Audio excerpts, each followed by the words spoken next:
ശരിയാണോ? അല്ല. എളുപ്പത്തിൽ പറയാനുള്ളതല്ല ഇത്, തമാശയിൽ പറയേണ്ടതല്ല. സോഫ്റ്റ് ഡെമോഗ്രഫി എന്നാണ് ഇംഗ്ലീഷ് പറയുക. സോഫ്റ്റ് ഡെമോഗ്രഫി, കാവി ജനസംഖ്യാ വിജ്ഞാനീയം എന്ന് മലയാളത്തിൽ പറയും. സത്യമാണോ ഇത്? അല്ല. ഇന്ത്യ 700 കൊല്ലം വിദേശികളുടെ ഭരണത്തിലായിരുന്നു. അല്ല, ശശികലന്റെ ഭാഷയിൽ പറഞ്ഞ അന്യമതക്കാരുടെ ഭരണത്തിലായിരുന്നു. ഇവരുടെ ഭാഷയില വിദേശി. 500 കൊല്ലം മാപ്പിളമാരുടെ ഭരണത്തിലായിരുന്നു. അടിമവംശം, ഖിൽജി വംശം, ലോധി വംശം, തുഗ്ലക് വംശം, മുഗള വംശം. 500 കൊല്ലം മാപ്പിള ഭരണത്തിൽ. നമ്മളെന്താ പറയാ? മുഗള ഭരണത്തിൽ. മുസ്ലിം ചക്രവർത്തിമാരുടെ ഭരണത്തിൽ. ശശികല എന്താ പറയാ? മാപ്പിളയുടെ ഭരണത്തിൽ. അവർ പറഞ്ഞെടുക്കുക മാപ്പിളയുടെ ഭരണത്തിൽ 500 കൊല്ലം. 2 നൂറ്റാണ്ട് പിന്നെ ആരാ ഭരിച്ചത്? ക്രിസ്ത്യാനി. ശരിയെന്താ? ബ്രിട്ടീഷ് സാമ്രാജ്യത്വം. വേണ്ട, ശശികല പറഞ്ഞെടുക്കുക നസ്രാനി. മാപ്പിളയും ക്രിസ്ത്യാനിയും 5ഉം 2ഉം 700 കൊല്ലം ഇന്ത്യ ഭരിച്ചു. അവര് ഭരിച്ചിട്ട് ഇന്ത്യ രാജ്യത്ത് മുസൽമാൻ, ക്രിസ്ത്യാനി, ഹിന്ദുവിനേക്കാൾ ഒന്നെങ്കിലും കൂടിയോ? ഇല്ല. അധികാരി വർഗം ആനുകൂല്യം കൊടുക്കുകയാണെങ്കിൽ കൂടണ്ടേ? മറ്റവരോട് മുഷ്ക് കാണിച്ചിട്ടൊന്നുമല്ല. മുസ്ലിം രാജാക്കന്മാർ ഭരിക്കുമ്പോൾ അവരുടെ മതക്കാർക്ക് കുറച്ച് ആനുകൂല്യം, മറ്റവര് ഭരിക്കുമ്പോൾ ക്രിസ്ത്യാനികൾക്ക് കുറച്ച് ആനുകൂല്യം. അറിയാതെ അതൊക്കെ ഉണ്ടാവുമല്ലോ. മറ്റവരുടെ വെക്കറ്റ് കയറിയിട്ടല്ല. ഞാനിപ്പോ നാളെ ചുള്ളിയോട് ഒരു കല്യാണത്തിന് വന്നാൽ നിങ്ങൾ എന്നോട് പറയാം ഇറച്ചിക്കറി നിങ്ങൾ വിളമ്പോ നേരുണ്ടെങ്കിൽ അവർ ജയിക്കോട്ട് വെച്ചേക്ക് പോയാൽ മതി, ഞാൻ വിളമ്പിക്കോളാം. ആ ബക്കറ്റ് കയ്യിൽ വെച്ച് ഞാൻ ഇങ്ങനെ വിളമ്പി കൊടുക്കുമ്പോൾ 3ാമത്തെ മേശയുടെ ബാക്കിലുള്ള കസാല എന്റെ മോനും ഓടുകയാണ് കുത്തിരിക്കുന്ന വെച്ചാൽ നിങ്ങൾ പുതിയോത്തിലൊന്നും പറയണ്ട. ആര് പറഞ്ഞാലും പാർട്ടിയിൽ പുറത്താക്കിയാലും ഒരു കഷ്ണം ഒക്കെ ഞാൻ പറഞ്ഞു. ലോക്കൽ സെക്രട്ടറി കേട്ടിട്ടായിരുന്നു, പത്മാശം കേട്ടിട്ടായിരുന്നു. ഇതൊക്കെ ആരും ചെയ്യുന്നതാണ്. നിങ്ങളോട് കൊന്നോളല്ലത് ഒരു കണ്ടോ എല്ലാം ഒപ്പിച്ച് എണ്ണ അങ്ങനെ വെള്ളം മുക്കി കൊടുക്കുക മുകളിലുള്ള പാട അല്ല, ഒരു നല്ല പുളുസുള്ള കഷ്ടം. അതൊക്കെ വെറും ചെയ്തിട്ടുണ്ടോ? ഇതിന്റെ പോയിന്റ് അതാ. പ്രിയപ്പെട്ടവരെ, CPIM ചോദിക്കുന്നു, 700 കൊല്ലക്കാലം ഭരിച്ചവരുടെ മതം ഈ രാജ്യത്തെ പുഷ്ടിപ്പെടാഞ്ഞത്? അധികാരികളുടെ അരമനകളിൽ നിന്നും ആവോളം ആനുകൂല്യങ്ങൾ ഇഷ്ടം പോലെ ലഭിച്ചിട്ടും മുസൽമാൻ വർദ്ധിച്ചില്ലല്ലോ, ക്രിസ്ത്യാനി കൂടിയില്ലല്ലോ, ഹിന്ദുവല്ലേ പെരുകിയത്? അത് സ്വാഭാവികമല്ലേ? എന്താ കാരണം? ബ്രിട്ടീഷുകാർ രാമകുട്ടിയെ ഓടാനേൽപ്പിച്ച സംഗതി നടക്കും. മൈക്കൊക്കെ പൊട്ടൊത്തരിക്കും. ഇതല്ലേ സത്യം? ഈ സോഫ്റ്റ് ഡെമോഗ്രഫിയുടെ കാവ്യ ജനസംഖ്യാ വിജ്ഞാനീയത്തിന്റെ കുട്ടിലതകൾ, കൗശലങ്ങൾ നാം തിരിച്ചറിയണം. ഞാൻ കണക്കിൽ പുറകിലായതുകൊണ്ട് കണക്കിന്റെ മാഷോട് ചോദിച്ചു, മാഷെ കല്യാണി 2ഉം പാത്തുമ്മ 10ഉം സംഗതി കുഴപ്പമാവൂ? മാഷയോട് കൂട്ടി നോക്കട്ടെ. മാഷ കണക്കൂട്ടി നോക്കി.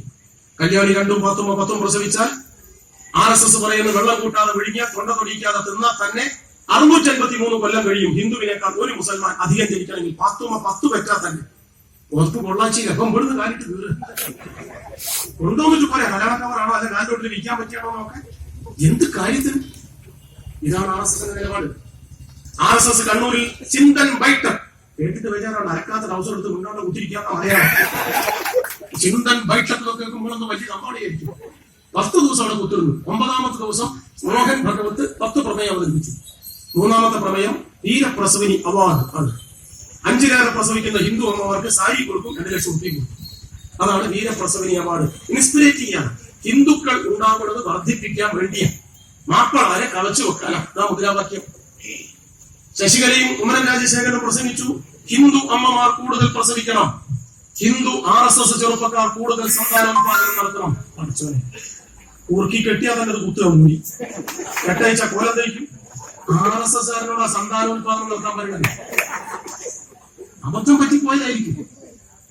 ഓട്ടെ, ഹിന്ദു അമ്മമാർ കൂടുതൽ പ്രസവിക്കണം, RSS ചെറുപ്പക്കാർ കൂടുതൽ സന്താനോത്പാദനം നടത്തണം എന്ന് RSSന്റെ പ്രമേയം. പക്ഷേ RSS പറയുന്നത് RSS ചേർന്നാ പിന്നെ പ്രധാന പ്രവർത്തകനായാൽ പിന്നെ കല്യാണം കഴിക്കാൻ പാടില്ല എന്നാണ്. പിന്നെ ആരാന്റെ പുല്ല് അടിച്ചിട്ട് അമ്മയെ പോയി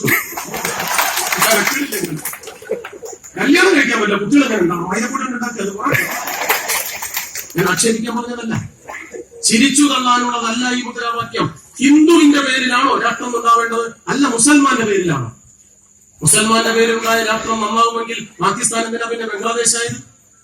അഫ്ഗാനിസ്ഥാൻ ഇസ്ലാമിക രാഷ്ട്രമാണെങ്കിൽ പിന്നെ എന്തിനാ പട്ടിണി പൂക്കുന്നത്, ദുരന്തം പുളയ്ക്കുന്നത്, നരുന്തുകൾ ചത്തുതീരുന്നത്, കഞ്ചാവ് ചെടികൾ, ഗോതമ്പ് ചെടികൾക്ക് പകരം പാടശേഖരങ്ങളിൽ തലയാട്ടി നിൽക്കുന്നത്, കുഴിച്ചാൽ കിട്ടുന്നത് ഉരുളക്കിഴങ്ങൾക്ക് പകരം മൈനുകൾ കുഴിപ്പമ്പുകളാവുന്നത് എന്തുകൊണ്ട്? ദുഃഖങ്ങളുടെ ദുരന്ത ഭൂമി, മറുതിയുടെ വറചട്ടി, the hell on the earth, ഭൂമിയിലെ നരകം എന്ന് ആംനസ്റ്റി ഇന്റർനാഷണൽ വിളിക്കേണ്ടി വരുന്നത് അഫ്ഗാനിസ്ഥാൻ ഇസ്ലാമിക രാഷ്ട്രമല്ലേ? ഇസ്ലാമിന്റെ ആണെങ്കിൽ പിന്നെ കുറച്ചു മുമ്പ് സീതാറാം യെച്ചൂരി ഉൾപ്പെടെ പങ്കെടുത്തിട്ട് ഒരു 10-20 മാസം മുമ്പാണ് നേപ്പാൾ ഹിന്ദു രാഷ്ട്രത്തിൽ നിന്നും ജനാധിപത്യ രാഷ്ട്രമായത്. ഹിന്ദു രാഷ്ട്രമായിരുന്നു നേപ്പാൾ കുറച്ചു മാസം മുമ്പ് വരെ. ലോകത്തിലെ ഏറ്റവും കൂടുതൽ വേശ്യാതെരുവുകളുള്ള നാട് ഏക ഹിന്ദു രാഷ്ട്രമായ നേപ്പാളിലാണ്. ഞാൻ ആക്ഷേപിക്കാൻ പറഞ്ഞതല്ല, മതത്തിന്റെ പേരിലല്ല മനുഷ്യന്റെ നിലപാടുകൾ ഉണ്ടാകേണ്ടത്. ബരാക് ഒബാമ കറുത്തവനാണ്, കോണ്ടിലാസ റൈസ് കറുത്തവളാണ്, നാൻസി പെലോസി കറുത്തവളാണ്. ഒബാമ ഞങ്ങൾക്കറിയാം, നാൻസി പെലോസി അമേരിക്കയുടെ സ്പീക്കറായിരുന്നു, കോണ്ടിലാസ റൈസ് അമേരിക്കയുടെ സ്റ്റേറ്റ് സെക്രട്ടറി ആയിരുന്നു. കറുത്തവർ അമേരിക്കൻ ഭരണത്തിലുണ്ടായിരുന്നതുകൊണ്ട് കറുത്തവർക്ക് എന്തെങ്കിലും ആനുകൂല്യം കിട്ടിയോ? അധികം ഇല്ല. കോട്ടയത്തെ ചെറുമച്ചാളയിൽ നിന്നും രാഷ്ട്രപതി ഭവനിലേക്ക് വളർന്ന പ്രഥമ പൗരൻ KR നാരായണൻ ഹരിജനായിരുന്നു. ഹരിജനങ്ങൾക്ക് എന്തെങ്കിലും ആനുകൂല്യം കിട്ടിയോ? ഇല്ല. സക്കീർ ഹുസൈൻ, ഫഖറുദ്ദീൻ അലി, APJ അബ്ദുൽ കലാം മുസൽമാനായിരുന്നു. നമ്മളെ കൂട്ടർ അവർ ഭരിക്കുമ്പോൾ എന്തെങ്കിലും കിട്ടിയോ? നമ്മളെ കൂട്ടർക്ക് അധികം ഇല്ല. എന്താ കാരണം? ബ്രിട്ടീഷ് പ്രധാനമന്ത്രിയായിരുന്നു മാർഗരറ്റ് താച്ചർ, സ്ത്രീയാ. ഇന്ത്യൻ പ്രധാനമന്ത്രിയായിരുന്നു ഇന്ദിര, സ്ത്രീയാണ്. സ്ത്രീയായ താച്ചർ അവിടെയും സ്ത്രീയായ ഗാന്ധി ഇവിടെയും ഭരിച്ചപ്പോൾ സ്ത്രീകൾക്ക് എന്തെങ്കിലും ആനുകൂല്യം കിട്ടിയോ? ഇല്ല. ഈ ലിസ്റ്റ് നേരെ കൊടുക്കുന്നവരെ പറയാം. എന്താ കമ്മ്യൂണിസ്റ്റ് എന്ന് പറഞ്ഞതിന്റെ അർത്ഥം? ജാതി, മതം, സമുദായം, കുലം, കുടുംബം, തറവാട്ടു മഹിമ, തൊലിയുടെ നിറം, ആണാണോ പെണ്ണാണോ, ധരിക്കുന്ന വസ്ത്രം, കഴിക്കുന്ന ഭക്ഷണം, സംസാരിക്കുന്ന ഭാഷ, ജീവിക്കുന്ന പ്രദേശം, ഇതൊന്നും പ്രിയപ്പെട്ടവരെ ഒരാളുടെ രാഷ്ട്രീയ നിലപാടുകളെ നിർണയിക്കില്ല, നിശ്ചയിക്കില്ല, നിയന്ത്രിക്കില്ല. പിന്നെയോ തലയ്ക്കകത്തുള്ള വർഗബോധമാണ് പ്രശ്നം. പാവപ്പെട്ടവൻ കര കയറട്ടെ എന്നാണോ? രക്ഷയുണ്ട്. പണക്കാരൻ പള്ള ഉറപ്പിച്ചോട്ടെ എന്നാണോ? കട്ടപ്പുകയ. ഇതാണ് നമ്മുടെ നിലപാട്. ഒരു കട്ട കമ്പനി, 20 തൊഴിലാളി, മുസൽമാനാണ് മുതലാളി, 10 ഹിന്ദു, 10 മുസൽമാൻ. മുസ്ലിമായ മുതലാളി മുസ്ലിങ്ങളായ 10 തൊഴിലാളികളെ മാത്രം ഓഫീസ് റൂമിലേക്ക് വിളിച്ചിട്ട് പറയാണ്, എടാ ഔക്കറെ, റഹീമെ, ജബ്ബാറെ, ജലീലെ, 8 മണിക്ക് വന്ന് 5 മണിക്ക് പോകേണ്ടതാ. ഹിന്ദുക്കൾ കേൾക്കണ്ട, 10 മണിക്ക് വന്ന് 3 മണിക്ക് പോയിക്കോളി. മാപ്പിളാരായതുകൊണ്ട് പറയാട്ടോ, ഞാനും മുസ്ലിം ആയതുകൊണ്ടാ എന്ന് പറയുന്നുണ്ടോ? ഉണ്ടെങ്കിൽ ഞങ്ങൾ കച്ചവടം നിർത്തി ഇവിടെ കൂടെ ചേരാം. അറിയുന്നില്ലല്ലോ. ഞാൻ ബസ് കയറിയപ്പോ കണ്ടക്ടർ വന്നപ്പോ 7 ഉറുപ്പിക എടുത്തിട്ട് ഞാൻ പറഞ്ഞു, ഒരു ടിക്കറ്റ് അപ്പുറത്തേക്ക്. കണ്ടക്ടറിനോട് എന്താ പേര്? പ്രേമനാഥ്. അയ്യോ ഹിന്ദു, ഇത് മംഗലശ്ശേരി നീലകണ്ഠ നമ്പൂരിന്റെ ബസ്സാ. മാപ്പിളാര് കയറി ഏറെ വാങ്ങിക്കോളാൻ പറഞ്ഞു. ഹിന്ദുക്കളോട് പൈസ വാങ്ങണ്ടെന്ന് പറയുന്നുണ്ടോ ഏതെങ്കിലും കണ്ടക്ടർ? ഉണ്ടെങ്കിൽ ഞങ്ങൾ കച്ചവടം നിർത്തി നിങ്ങളെ കൂടെ ചേരാം. ഹിന്ദു ആയതുകൊണ്ടോ മുസൽമാൻ ആയതുകൊണ്ടോ പ്രത്യേകം എന്തെങ്കിലും ആനുകൂല്യം രാഷ്ട്രീയക്കാർ കൊടുക്കുന്നുണ്ടെങ്കിൽ, ഭരണാധികാരികൾ കൊടുക്കുന്നുണ്ടെങ്കിൽ ഞങ്ങൾ ഈ കൊടി ഉപേക്ഷിക്കാം, ജാതിയുടെ മണ്ഡലത്തിലേക്ക് വരാം. അതില്ലെന്ന് ബോധ്യമുള്ളത് കൊണ്ടാണ് ചെങ്കൊടി പ്രസ്ഥാനം ഉയർന്നു നിൽക്കുന്നത്. അതുണ്ടാവുക തന്നെ ചെയ്യും. കിട്ടപ്പെട്ടില്ലെങ്കിലും ഇതാണ് ഞങ്ങളുടെ നിലപാട്. ഇതാണ് കുഞ്ഞാലിയുടെ പ്രസ്ഥാനത്തിന്റെ സമീപനം.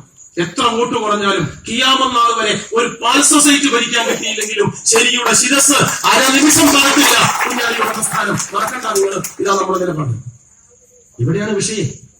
അതുകൊണ്ട് ജാത്യാഭിമാനത്തിന്റെ, മതവിരോധത്തിന്റെ, മതാന്ധതയുടെ കട്ടിക്കരിമണം വലിച്ചിട്ട് മനുഷ്യ സ്നേഹത്തിന്റെ സൂര്യശോഭയെ അന്ധകാരാവൃതമാക്കി മാറ്റാൻ ശ്രമിക്കുന്ന അസുര ശക്തികൾക്കെതിരെ അണുകിട തെറ്റാതെ പൊരുതുക.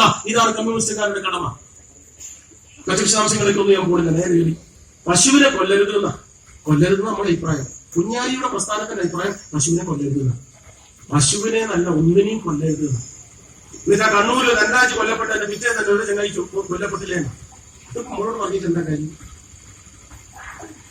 കണ്ണൂരിൽ കമ്മ്യൂണിസ്റ്റുകാർ കൊലപാതകം നടത്തുന്നു എന്ന് ആക്ഷേപിക്കുന്നവരോട് കുഞ്ഞപ്പ പട്ടാലുവിന്റെ കവിത വച്ച് മറുപടി പറയാനാണ് കുഞ്ഞാലിയുടെ പ്രസ്ഥാനത്തിന് ഇഷ്ടം. കുഞ്ഞപ്പ പട്ടാലുവിന്റെ കവിത ഇതാ, നേരല്ലാത്തോണ്ട് അങ്ങനെ പാടുന്നത് എളുപ്പത. എപ്പോഴും ഞങ്ങൾക്ക് ഈ ചോര ചെങ്കൊടി പകുതി താഴ്ത്തിക്കെട്ടി പതറി നിൽക്കാനാവില്ല. എന്നും ഞങ്ങൾക്ക് ഈ വാർത്ത മേടിച്ച് ഇടതുനെറ്റിൽ കുട്ടി കുടിഞ്ഞിരിക്കാൻ മനസ്സില്ല എന്ന് കമ്മ്യൂണിസ്റ്റ് കണ്ണൂരിലെ കുട്ടികൾ തീരുമാനിച്ചപ്പോ ചിലരൊക്കെ ചത്തുപോയിട്ടുണ്ടാവും.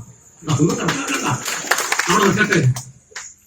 ഞങ്ങളിങ്ങനെ KV സുധീഷ് എന്ന് പറയുന്ന 26 വയസ്സുള്ള ജീവിതത്തിന്റെ പൂങ്കാവനങ്ങളിലേക്ക് പദമൂരി കൊതിതീരാത്ത ചെറുപ്പക്കാരനെ അച്ഛന്റെയും അമ്മയുടെയും മുന്നിലിട്ട് ചവിട്ടി തുറക്കുക പോലും ചെയ്യേണ്ടി വരാത്ത, തള്ളിയാൽ തുറക്കുന്ന ചെറ്റപ്പുരയുടെ വാതിൽ തള്ളി തുറന്ന് പാതിരക്ക് വെട്ടി തുറുക്കി 36 കഷ്ടമാക്കി കൊന്നു തള്ളിയവൻ RSS ആണെന്ന് പറഞ്ഞാൽ ആയിത്തറയിലെ BJP നേതാവിന്റെ വായിലേക്ക് 1 ഉറുപ്പിക്ക് 2 കിട്ടുന്ന കടലമുട്ടായി വാങ്ങിയിട്ട് ഉമ്മ എന്ന് തിരികണമെന്നാണോ? മനസ്സില്ല എന്ന് കമ്മ്യൂണിസ്റ്റ് കണ്ണൂർ പ്രഖ്യാപിക്കുന്നത് കൊണ്ടാണ് ചിലതൊക്കെ സംഭവിക്കുന്നത്. നിങ്ങൾ കണ്ണോളം കൂട്ടിയാൽ മതി. ഇതേ നമ്മൾ പറയുന്നത്. ഞാൻ വിശദീകരിക്കുന്നത് നേരം പോയിപ്പോ ഇങ്ങനെ പറഞ്ഞാൽ. അതുകൊണ്ട് ആക്കപ്പെടുന്ന മൃഗത്തിന്റെ മറവുകാരന്റെ കത്തിക്കും ഒരേ രീതിശാസ്ത്രം ഉപദേശിക്കുന്നത് ആരായാലും ഞങ്ങൾക്ക് ഇഷ്ടമല്ല. സാഹിത്യ തമ്പുരാക്കന്മാരെ ഞങ്ങൾ നമിക്കുന്നു. സാഹിത്യ പ്രതിഭകളുടെ ഹിമവത്സരങ്ങൾക്ക് സമാനമായ നേട്ടങ്ങൾക്ക് മുന്നിൽ 1000 തവണ ശിരസ് കുനിച്ച് നമോവാദം പറയാൻ കുഞ്ഞാലിയുടെ പ്രസ്ഥാനം സന്നദ്ധമാണ്. പക്ഷേ അറക്കപ്പെടുന്ന മൃഗം ആവശ്യപ്പെടുന്നത് കരുണയാണെന്നും കണ്ണിലൂടെ ഒലിച്ചിറങ്ങുന്നത് കണ്ണുനീരാണെന്നും അറവുകാരന്റെ കത്തിയിൽ തെറിച്ചു വീഴുന്നത് അറക്കപ്പെടുന്ന മൃഗത്തിന്റെ കഴുത്തു കണ്ടിച്ചപ്പോൾ കിട്ടിയ ചോരത്തുള്ളിയാണെന്നും തിരിച്ചറിയാൻ കഴിയാത്ത മതാന്ധതയുടെയും വർഗീയവാദത്തിന്റെയും ഫാസിസത്തിന്റെയും ചെരുപ്പ് നക്കി പണിയെടുക്കുകയാണോ എന്ന് തോന്നിപ്പോകുന്ന ഏത് പ്രമാണിയായ സാംസ്കാരിക തമ്പുരാക്കന്മാർ, തമ്പുരാട്ടിമാർ കഠാരക്കിലുക്കം കേൾക്കുമ്പം ഹൃദയം ലോലമായ ആഘാതം പ്രകടിപ്പിച്ചു തുടങ്ങുന്നു.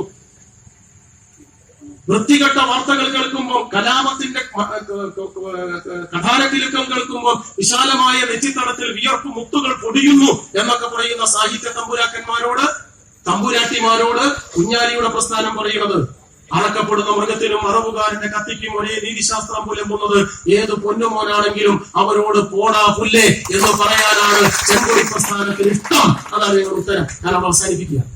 പശുവിനെ കൊല്ലരുത് ഞങ്ങളുടെ അഭിപ്രായം. നമ്മൾ പറഞ്ഞത് RSS പറയുന്നത് പശുവിനെ കൊല്ലരുത്. ചിലർ പറയണം പശുവിനെ തിന്നാൻ വന്ന് അതുകൊണ്ട് കഷ്ടം മുറിക്കണം. നിങ്ങൾ പറഞ്ഞ് മുറിച്ചോളി. ഇതെങ്ങനെയാ ശരിയാവുക? കേട്ടൻ അനിയനും തമ്മിൽ അതിർത്തിറക്കണ്ടായി. പറഞ്ഞാൽ അതിർത്തിയില്ല മോണ്ട. ലീഗാരനോട് പറഞ്ഞു എങ്ങനെ പഞ്ചായത്താണ്. ലീഗാരൻ പറഞ്ഞു മോരുടെ ഏട്ടൻ മുറിച്ചോട്ടെ, കൊല്ലാ അണ്ടി എടുത്തോട്ടെ. മറ്റേ ഞാൻ വാപ്പ് എടുക്കും നായിന്റെ മോനെ മറ്റു മുറിച്ചോട്ടെ അണ്ടി എടുക്കാൻ. അതിർത്തിയുള്ള പറഞ്ഞാൽ തർക്കം നിർത്താൻ ലീഗാരൻ. ലീഗാരില്ല ഇക്കാക്ക മുറിച്ചോട്ടെ, മോരുടെ കൊല്ലാ അണ്ടി അനി എടുത്തോട്ടെ. നമ്മൾ ചോദിച്ചാൽ വാപ്പ തരും അണ്ടി. ഞാൻ വിശ്വസിക്കുന്നില്ല. ഇവിടെ എങ്ങനെ എന്റെ നാട്ടിലെ കഥ കമ്മ്യൂണിസ്റ്റുകാർ അപ്പറഞ്ഞതല്ല പറഞ്ഞത്. പശുവിനെ കൊല്ലേണ്ടവർക്ക് കൊല്ലാം, പശുവിനെ പൂജിക്കേണ്ടവർക്ക് പൂജിക്കാം. എനിക്ക് കറുത്ത ഷർട്ടാണ് ഇഷ്ടം, അധ്യക്ഷന് വെളുത്ത ഷർട്ടാണ് ഇഷ്ടം. അദ്ദേഹം അത് ധരിച്ചോട്ടെ, ഞാനത് ധരിച്ചോട്ടെ. തുമ്പപ്പൂ ചോറിലേക്ക് നല്ല പാകത്തിൽ വേവിച്ചെടുത്ത കാളനൊഴിച്ച് ഉരുട്ടിക്കുഴച്ച് അണ്ണാക്കിലേക്ക് തിന്നേണ്ടവർക്ക് അതാവാം. കാളയിറച്ചി വേവിച്ച് ബിരിയാണി കഴിക്കേണ്ടവർക്ക് അതുമാവാം. കാളയിറച്ചി ബിരിയാണി കഴിക്കുന്നവന്റെ വായിലേക്ക് ഒരു തുള്ളി കാളൻ കമഴ്ത്തരുത്. കാളനൊഴിച്ച് ചോറ് കുഴച്ച് തിന്നുന്നവന്റെ വായിലേക്ക് കാളക്കാല് തിരികരുത്. രണ്ടുണ്ടായാലും ഞങ്ങളുണ്ടാകും തടുക്കാൻ ഈ ചെങ്കൊടി പ്രസ്ഥാനം. അതാണ് CPM നിലപാട്. തെറ്റായല്ലോ. തെറി പറഞ്ഞിട്ടുള്ളൂ. തീന്മേശ പൂജാമുറിയല്ല, അത് തിന്നാനുള്ള സ്ഥല. അത് പൂജമുറി വേറണ്ടേ. അടുക്കളയിൽ അടിയന്തരാവസ്ഥ പ്രഖ്യാപിക്കരുത്. അവിടെ പ്രഖ്യാപിക്കേണ്ടതല്ല. അത് രുചി നിശ്ചയിക്കേണ്ടത് ഭരണകൂടമല്ല, തിന്നണോനാണ്. മനസ്സിലായില്ലേ? കാളം വേണോ കാള വേണോ എന്ന് തീരുമാനിക്കുന്നത് തിന്നണോനാണ്, ഭരണകൂടമല്ല. രുചി നിശ്ചയിക്കരുത് ഭരണകൂടം. തീന്മേശ പൂജാമുറിയാക്കരുത്. അടിയന്തരാവസ്ഥ അടുക്കളയിലരുത്. ഇന്ത്യൻ പ്രധാനമന്ത്രിയും ചൈനീസ് പ്രധാനമന്ത്രിയും ചർച്ച നടത്ത ഡൽഹിയിൽ. ചർച്ച കഴിഞ്ഞപ്പോ ചോറിനാൻ പോവല്ലേ? രണ്ടാളുകൂടി മേശപ്പുറത്തിരുന്നു. അപ്പുറം ചൈനീസ് പ്രധാനമന്ത്രിന്റെ ഭൃത്യം കൊണ്ടുപോയി കൊടുത്തു ഒരു പാത്രം. അത് നോക്കുമ്പോ നല്ല ഇമ്പാമ്പ് പൊരിച്ചത്, നല്ല കുരുമുളക് ഇട്ട് ഫ്രൈ ആക്കിയതാ. മുമ്പ് അതെടുത്തിട്ട് പ്രധാനമന്ത്രി മോഡിയോട് ചോദിച്ചു, ഒരു കഷ്ണം തിന്നോടി. അപ്പൊ മോഡി പറയാണ്, എനിക്ക് വേണ്ട. അപ്പം നിർത്തണം ചൈനീസ് പ്രധാനമന്ത്രി. അല്ല, നമ്മുടെ ചർച്ച ഫലപ്രദമാണെങ്കിൽ നിങ്ങൾ തിന്നണം എന്ന് ചൈനീസ് പ്രധാനമന്ത്രി വറുത്ത പാമ്പിന്റെ കഷ്ണം മോഡിയുടെ വായിലേക്ക് തള്ളിയാൽ അത് ചെറ്റത്തരമാണ്. CPM നിലപാട്. എന്നാൽ നിങ്ങൾക്ക് വേണ്ടെങ്കിൽ വേണ്ട, ഞാൻ തിന്നട്ടെ എന്ന് പറഞ്ഞ് വറുത്ത പാമ്പിന്റെ കഷ്ണം സ്വന്തം വായിലേക്ക് ചൈനീസ് പ്രധാനമന്ത്രി വെക്കുമ്പോൾ അത് തടഞ്ഞാൽ അത് പന്നത്തരാണ്. നിലപാട് ഇത്രയേ ലളിതുള്ളൂ. പശുവിറച്ചി വേണ്ടവൻ അത് കഴിക്കാം, പടവലം വെച്ച് കഴിക്കേണ്ടവൻ അതും കഴിക്കാം. ഇതാണ് ഞങ്ങളുടെ നിലപാട്. BJP-കാരന് അങ്ങനെ പറ്റൂല. ഞാൻ 5 ആങ്ങളാരുള്ള പെൺകുട്ടീനെ കല്യാണം കഴിച്ച് നോക്കിക്കോളി. എന്റെ കഥയല്ല, ഞാൻ ഒരു കഥ പറയാം. നല്ല തടിപാടന്മാര് 5 ആങ്ങളാര്, നല്ല ഇടുക്കന്മാര്. കതിർ മണ്ഡപത്തൊന്ന് മാലയും കാലി. ഞാൻ കതിർ മണ്ഡപമല്ല, വറോപ്പർ രജിസ്റ്റർ ഓഫീസ് 33 ഉൾപ്പെടെ നോക്കിയിട്ടാണ്. അതല്ല ഓക്കെ. ഞാനൊരു വിവരം പറഞ്ഞതാണ്. പറയുമ്പോ ഒരു ഹരത്തിന് കതിർ മണ്ഡപത്തൊന്ന് താലിയും മാലിയും കെട്ടിത്തിരിച്ച് മഠത്തിരിച്ചിലൊക്കെ കഴിഞ്ഞിങ്ങോട്ട് ഇറങ്ങുമ്പോ 5 ആങ്ങളാരും കൂടി ഇന്നങ്ങോട്ട് വന്ന് കൂടി. അളിയനാണല്ലോ. ഇതിനോട് അളിയാ ഞാൻ ചോദിച്ചു, എന്തേ? തലയിൽ വെച്ചാൽ പേനരിക്കും, നിലത്ത് വെച്ചാൽ ഉറുമ്പരിക്കും. 22 വയസ്സ് വരെ ഞങ്ങളെ പൊന്നു പെങ്ങളെ പൊന്നുപോലെ നോക്കിയതാ. നമ്മൾ ആയിക്കോട്ടെ, ഇന്നു മുതൽ നീയും പെങ്ങളെ പോലെ നോക്കണം. കല്യാണം കഴിച്ചോളി. ഓനല്ലേ ചങ്ങായി പെങ്ങൾ, എനിക്കോട് ഭാര്യയില്ലേ? അവനെന്ത് പൊട്ടത്തിനെന്താ തിന്നല് പുല്ലോ? എന്റെ പെങ്ങളെ ഞങ്ങൾക്ക് കല്യാണം കഴിച്ചത് എന്റെ പെങ്ങളെ തന്നെ ചാപിട വരെ നിങ്ങൾ കെട്ടിയ നിങ്ങൾക്ക് ഭാര്യയല്ലേ എന്ന് നിങ്ങളോട് പറയാ. പെങ്ങളെ പോലെ നോക്കിയതാ ഞാൻ. ഈ മേലാൽ അങ്ങനെ നോക്കണം. ഇവരെന്ത് മന്ദബുദ്ധി. ഞാൻ ഇത് വിശദീകരിച്ചാൽ നേരം കൊടുക്കും. അതുകൊണ്ട് RSSന്റെ പശു രാഷ്ട്രീയം നാം തിരിച്ചറിയണം. ഇത് ലളിതമായി വിശദീകരിക്കേണ്ടതല്ല, തമാശയായി തള്ളിക്കളയേണ്ടതല്ല. ദളിതന്റെ കഞ്ഞിക്കാലത്തിലെ അവസാനത്തെ വറ്റുമായിരുന്ന വൃത്തികേടാണിത്. മുസൽമാന്റെ നെഞ്ചകം തകർക്കുന്ന വിധ്വംസകതയാണിത്. മറക്കണ്ട. ഉത്തരേന്ത്യൻ ഗ്രാമങ്ങളിലെ 10,000-കണക്കിന് പാവപ്പെട്ട അടിയാള വിഭാഗക്കാരുടെ ജീവിതോപാധികളിൽ പ്രഥമം തുകൽ വ്യവസായമാണ്. ആ തുകൽ വ്യവസായത്തിന്റെ കഴുത്തിൽ കത്തിവെക്കുന്ന കുടിലതയുടെ പേരാണ് പശു നിരോധനം, അല്ലെങ്കിൽ അറവ് നിരോധനം, അല്ലെങ്കിൽ ഗോവധ നിരോധനം. ഈ മുദ്രാവാക്യം നാം മനസ്സിലാക്കണം. ശ്രീനാരായണ ഗുരു അമ്പലത്തിന് മുന്നിൽ കൂടെ പോകുമ്പോൾ ശിഷ്യനോട് ചോദിച്ചു, അമ്പലത്തിന്റെ പുറത്ത് എഴുതി വെച്ചിട്ടുണ്ട് പാദരക്ഷ പുറത്ത്. അമ്പൂരിന്റെ പുറത്തുനിന്നല്ല, അമ്പലത്തിന്റെ പുറത്ത്. ഗുരു ചോദിച്ചു എന്താണോ അങ്ങനെ എഴുതി വെക്കാൻ? ശിഷ്യനെ അട്ടപ്പരാന്ന് വിളിച്ചു. മെഡിക്കൽ കോളേജിൽ അഡ്മിറ്റ് ആവാൻ വന്നിട്ട് ഹെൽത്ത് സെന്ററിലേക്ക് അങ്ങനെ എന്നെ പറഞ്ഞിരിക്കുന്നത്. ഞാൻ നിങ്ങളെ പിന്നാലെ നടന്ന് എന്തെങ്കിലും പേരുണ്ടാവും വിചാരിച്ചിട്ടാണ്. നിങ്ങൾ പണ്ടടക്കം എന്നോടാ എന്താണ് ചൂടാവുന്ന ഉറപ്പല്ലേ? ഇതൊന്നും ഗുരുവിന്റെ പുസ്തകത്തിൽ നിങ്ങൾ കൂട്ടം പറഞ്ഞ പുസ്തകത്തിലുണ്ട് ഈ വിവരം, ഇങ്ങനെ അല്ലാതെ ഉണ്ട്. ശിഷ്യനോട് ഗുരു പറഞ്ഞോളൂ തിരുത്താൻ ഞാനുണ്ടല്ലോ, തെറ്റിയാ പൊഴിക്കണ്ട. അപ്പൊ മൂപ്പരെ കുറിച്ചാറായി പറയട്ടെ. തുകൽ കൊണ്ടുണ്ടാക്കിയതല്ലേ ചെരുപ്പ്? അതെ. അത് കാലിൽ ചേർത്തു കെട്ടി അമ്പലത്തിൽ അകത്തു ചെന്നാൽ അശുദ്ധമല്ലേ ഗുരു? അതുകൊണ്ടാണ് തോലിന്റെ ചെരുപ്പ് അകത്തിട്ട് കയറരുത് എന്ന് പുറത്തിട്ടാണെന്ന് പത്രത്തിൽ എഴുതി വെച്ചത്.